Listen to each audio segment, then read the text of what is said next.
Now here is a practical technique. The first thing you do, you must know exactly what you want in this world. When you know exactly what you want, make as lifelike a representation as possible of what you would see and what you would touch and what you would do and physically moving in such a state. For example, suppose I wanted a home, but I had no money, but I still know what I want. Without taking anything into consideration, I would make as lifelike a representation of the home that I would like, with all the things in it that I would want. And then, this night, as I would go to bed, I would, in a state, a drowsy, sleepy state, the state that borders upon sleep, I would imagine that I am actually in such a house, that were I to step off the bed, I would step upon the floor of that house. Were I to leave this room, I would enter the room that is adjacent to my imagined room in that house.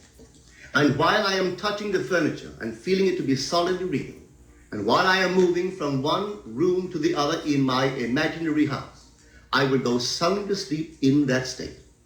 And I know that in a way I could not consciously devise, I would realize my house. I have seen it work time and time again. If I wanted promotion in my business, I would ask myself what additional responsibilities would be mine were I to be given this great promotion. What would I do? What would I say? What would I see? How would I act? And then in my imagination, I would begin to see and touch and do and act as I would outwardly see and touch and act were I in that position. If I now desired the mate of my life, were I now in search of some wonderful girl or some wonderful man, what would I actually find myself doing that would imply that I have found my state? For instance, suppose now I was a lady. One thing I would definitely do, I would wear a wedding ring. I would take my imaginary hands and I would feel the ring that I would imagine to be there. And I would keep on feeling it until it seemed to me to be solidly real. I would give it all the sensory vividness I am capable of giving anything. And while I am feeling my imaginary ring, which implies I am married, I would sleep. This story is told us in the Song of Songs, or the Song of Solomon. It is said, at night on my bed, I sought him whom my soul loveth. I found him whom my soul loveth, and I would not let him go until I brought him into my mother's house, right into the chamber of her that conceived me. If I would take that beautiful poem and put it into modern English, into practical language, it would be this. While sitting in my chair, I would feel myself right into the situation of my fulfilled desire. And having felt myself into that state, I would not let it go. I would keep that mood alive, and in that mood, I would sleep. That is, taking it right into my mother's chamber, into the chamber of her that conceived me. You know, people are totally unaware of this fantastic power of the imagination. But when man begins to discover this power within him, he never plays the part that he formerly played. He doesn't turn back and become just the reflective life. From here on in, he is the affected of life. The secret of it is to center your imagination in the feeling of the wish fulfilled and remain therein. For in our capacity to live in the feeling of the wish fulfilled lies our capacity to live the more abundant life. Most of us are afraid to imagine ourselves as important and noble individuals, secure in our contribution to the world, just because at the very moment that we start our assumption, reason and our senses deny the truth of our assumption. We seem to be in the grip of an unconscious urge, which makes us cling desperately to the world of familiar things and resist all that threatens to tear us away from our familiar and seemingly safe moorings. But I appeal to you to try it. If you try it, you will discover this great wisdom of the ancients, for they told it to us in their own strange, wonderful, symbolical form. But unfortunately, you and I misinterpreted their stories and took it for history when they intended it as instruction to simply achieve our every objective. You see, imagination puts us inwardly in touch with a world of states.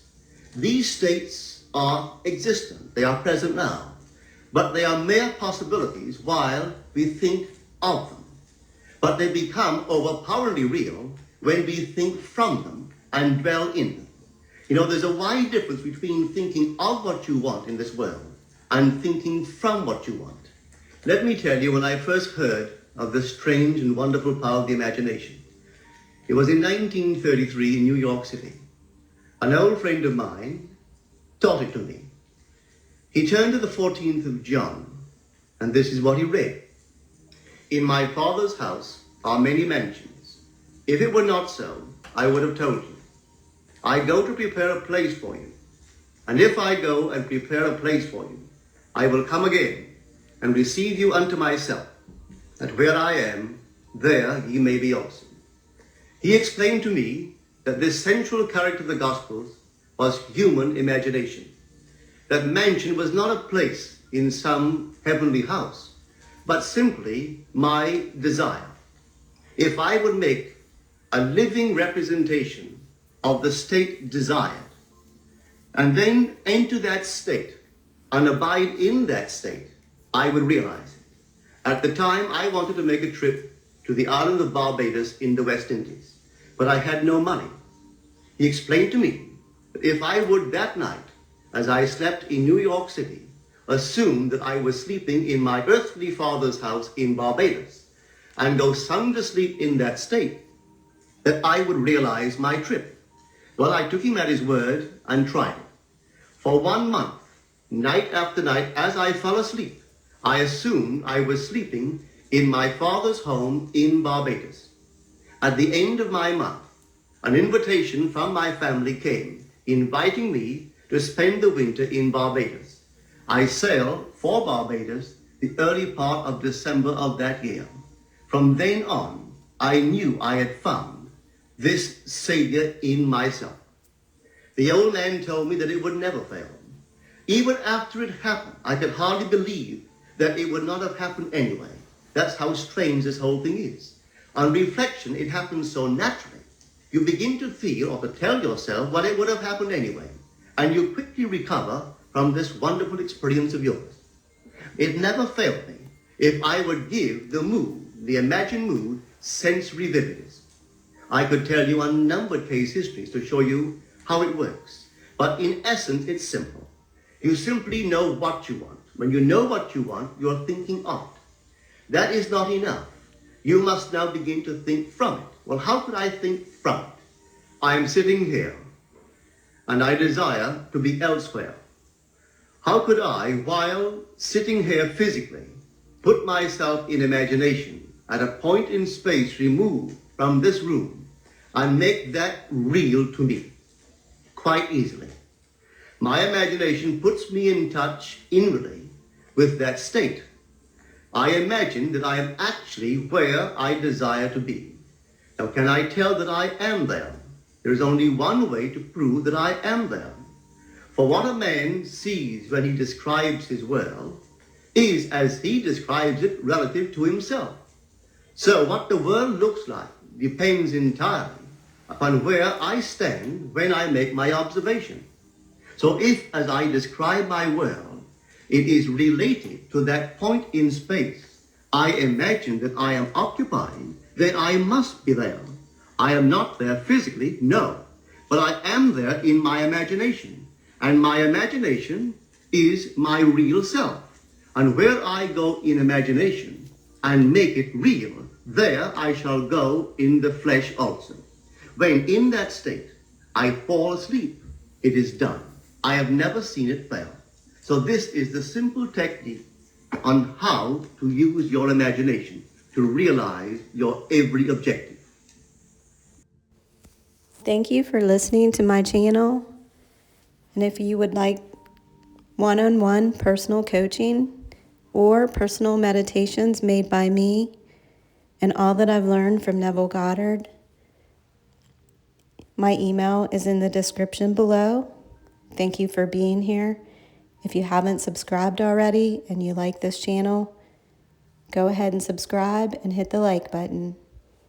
Thank you to all of those who are already subscribed and continue to listen. Have a wonderful, blessed, peaceful day. It belongs to you. Experience it within your mind, and you will experience it in your 3D world. Bless you all.